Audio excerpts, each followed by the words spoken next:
Nah, waktu dia itu lagi ngecek dokumen pengiriman, dia itu melihat dari sudut matanya itu ada seseorang berdiri di ujung lorong.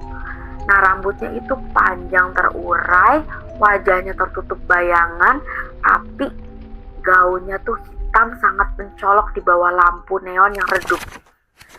Assalamualaikum warahmatullahi wabarakatuh. Bertemu lagi dengan channel Gria Demit. Terima kasih ya yang sudah mampir. Di sini aku mau ceritain sebuah kisah yang sampai sekarang tuh masih bikin bulu kuduk aku tuh merinding setiap kali inget. Nah, ini tuh kisah dikirimkan oleh Mas Galuh. Hai Mas Galuh, tentang pengalaman teman seperjuangannya. Namanya itu Mas Rangga. Dulu mereka itu kerja di sebuah pabrik baja di pinggiran kota. Nah, pabriknya sih katanya itu sudah lama berdiri. Pabriknya itu gede, tua, dan kalau malam itu pabrik itu tuh berubah jadi tempat yang angker banget menurut mereka. Nah, disinilah semua cerita horor ini berawal. Tapi sebelumnya, aku mau ngingetin nih ke kalian semua ya untuk support channel ini dengan tekan like, komen, dan subscribe channel ini agar channel ini bisa semakin berkembang. Yuk subscribe sekarang supaya aku bisa membawakan kisah-kisah menarik lainnya. Aku tungguin sampai 3 nih ya. 1, 2, 3. Oke, terima kasih yang udah subscribe. Oke, tanpa berlama-lama kita mulai ceritanya. Menurut Mas Galuh, Mas Rangga ini orangnya tuh pendiam. Tapi kalau kita udah deket sama dia, kita itu bakal tahu nih, dia itu aslinya tuh asik sebenarnya. Dia itu sering cerita kalau kerja malam di pabrik itu rasanya tuh beda banget. Ada hawa aneh yang susah dijelasin katanya. Satu malam nih, waktu jam lembur, Mas Rangga ini dapat shift malam. Nah, semua pekerja lain tuh udah pada pulang. Nah, tinggal beberapa orang yang kerja buat nyelesain orderan besar. Pabrik itu tuh jadi sepi banget tentunya ya. Cuman ada suara mesin yang nggak pernah berhenti. Sekitar jam 2 dini hari nih, Mas Rangga itu tuh lagi di ruang kontrol, ngecek monitor buat lihat jalannya produksi. Nah, di sudut mata dia tuh ngerasa kayak ada yang ngeliatin. Kalian tahu kan kalau ada perasaan, kalau ada sesuatu yang nggak beres itu. Tapi kalian tuh nggak bisa jelasin. Nah, ya gitulah kira-kira. Awalnya, dia itu pikir mungkin cuma perasaan capek gitu. Karena udah terlalu lama nih dia kerja gitu kan. Karena kan lembur nih. Jadi rasa badan tuh lelah gitu. Tapi tiba-tiba dari kaca jendela nih ruang kontrol itu kan, ruang kontrol itu ada jendelanya tuh. Nah, dia itu ngeliat ada bayangan tuh lewat. Nah, bayangannya itu tuh perempuan. Nah, Mas Rangga tuh ngedeket tuh di jendela luar. Di tengah-tengah pabrik yang kosong itu tuh, dia itu ngeliat perempuan berdiri, rambutnya panjang terurai sampai hampir menyentuh tanah. Dan dia itu tuh pakai gaun hitam yang gak biasa. Wajahnya tuh gak kelihatan jelas karena gelap, tapi auranya itu bikin suasana jadi berat banget. Dia itu cuman bisa berdiri di sana, gak bergerak, gak ngeluarin suara, pokoknya diem aja di situ. Mas Rangga nih masih berusaha nih ya mikir rasional. Dia pikir ini mungkin salah satu pekerja cewek yang ketinggalan pulang gitu, atau mungkin cuma bayangan dari barang-barang yang ada di pabrik. Tapi makin lama itu bayangan tuh makin jelas kalau itu bukan bayangan atau bukan orang biasa. Sosok itu tuh kayak muncul entah dari mana. Nah, di situ tuh jantung Mas Rangga tuh mulai berdegup lebih kencang.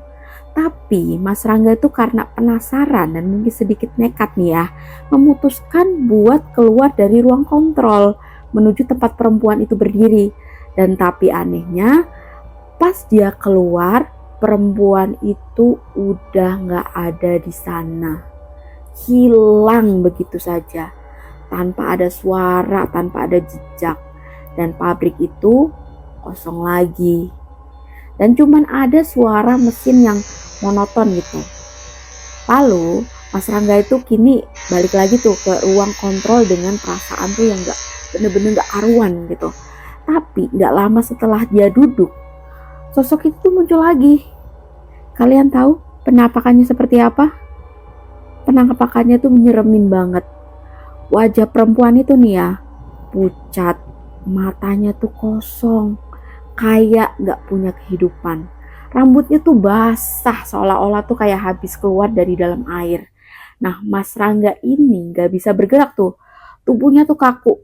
Nah, perempuan itu tuh melangkah pelan-pelan mendekati pintu ruang kontrol. Nah, di sana tuh Mas Rangga otomatis tuh panik banget, tapi kakinya tuh berat untuk digerakin. Dia itu cuma bisa duduk dan berharap semuanya tuh segera selesai. Ayo cepetan selesai gitu. Nah, lalu tiba-tiba tuh suara mesin di pabrik tuh berhenti tiba-tiba. Seketika tuh pabrik itu jadi sunyi. Perempuan itu berhenti tepat di depan pintu ruang kontrol. Nah, mereka itu terpisah hanya oleh kaca tebal. Jadi mereka tuh seolah-olah tuh berhadapan gitu. Cuman dihalangin oleh kaca. Nah, tapi Mas Rangga ini bisa ngerasain tuh hawa dingin yang menusuk dari balik kaca itu. Nah, perempuan itu menatap Mas Rangga kayak lagi ngamatin sesuatu yang mau dia ambil gitu. Dan di sana Mas Rangga tuh merasa kayak gak ada harapan. Perempuan itu tuh tiba-tiba tuh tersenyum. Senyumannya bukan senyum manusia. Bibirnya tuh terangkat sampai hampir menyentuh telinganya. Sampai sini nih. Dia tuh tanpa suara, dia itu berkata sesuatu. Nah, Mas Rangga tuh gak bisa denger, tapi dia yakin itu tuh kayak semacam peringatan. Nah, setelah itu perempuan itu tuh menghilang. Wush, lenyap begitu saja. Kayak asap yang tertiup angin. Wush. Setelah kejadian itu, Mas Rangga gak pernah lagi kerja shift malam di pabrik. Dia itu trauma.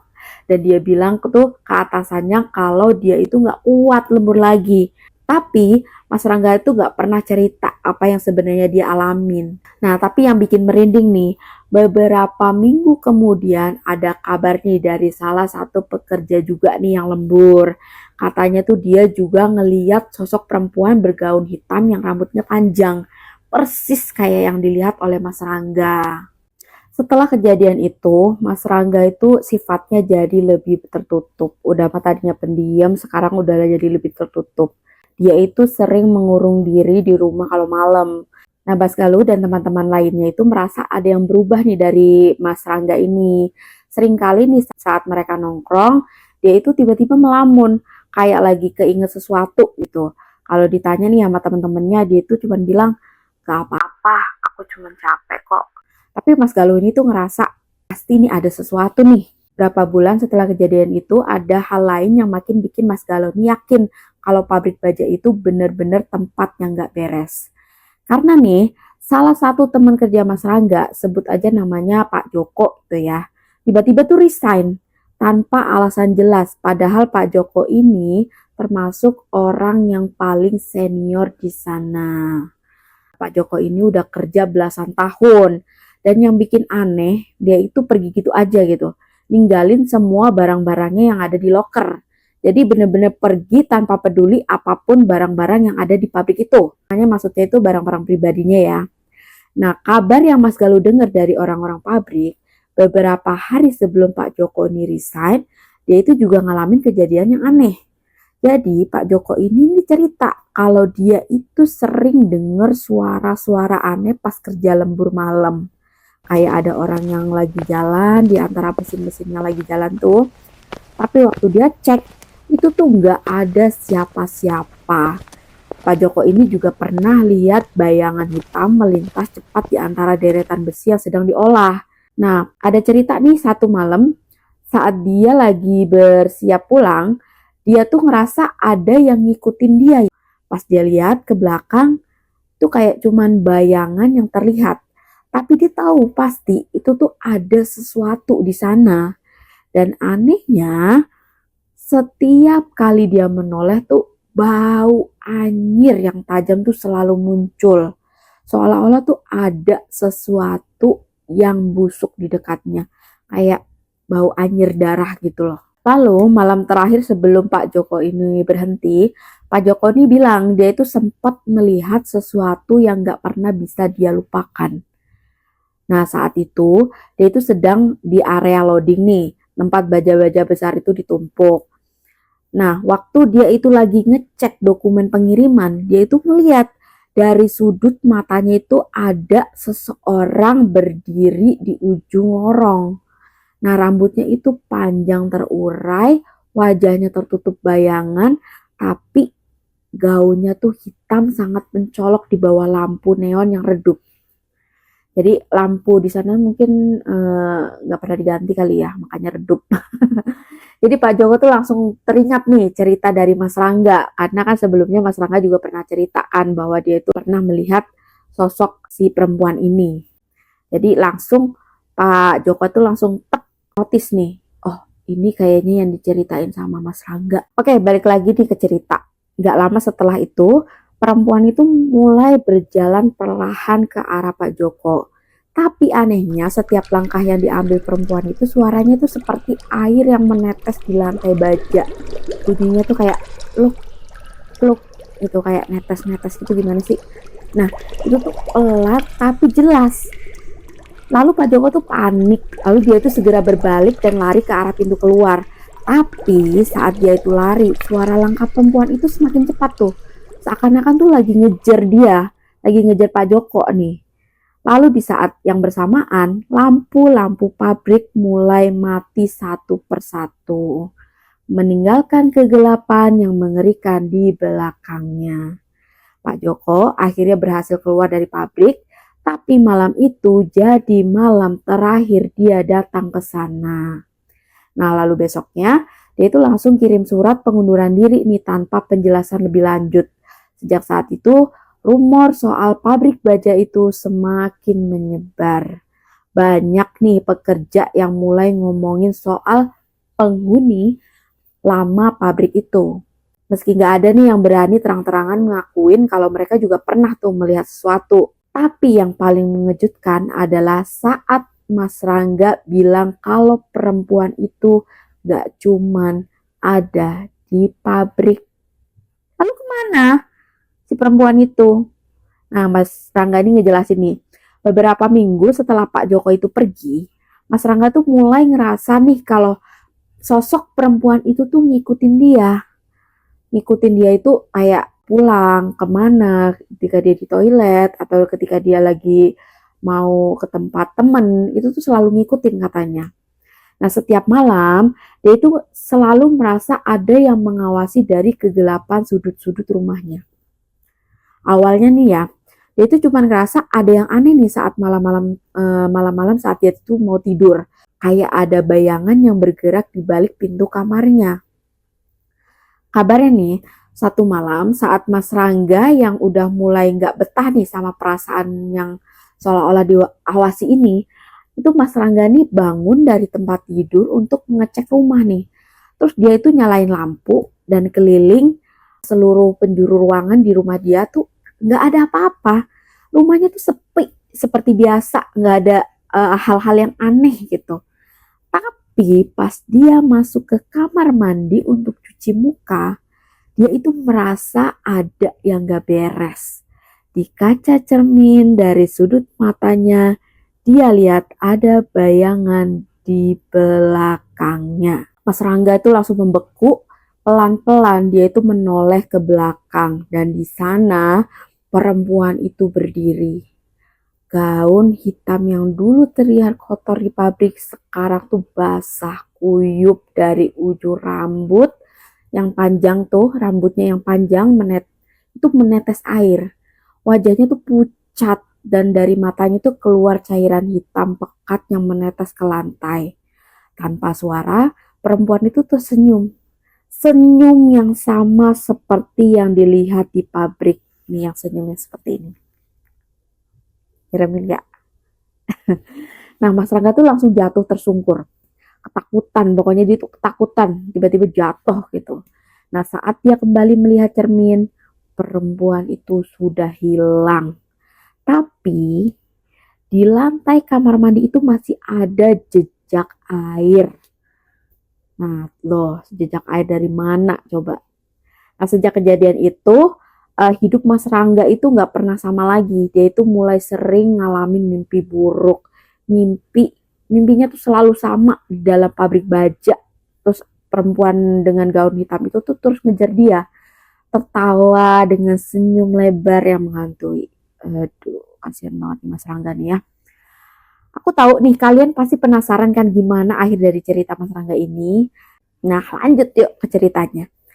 Setelah semua kejadian aneh yang dia alami nih, hidupnya tuh makin lama tuh makin gak stabil.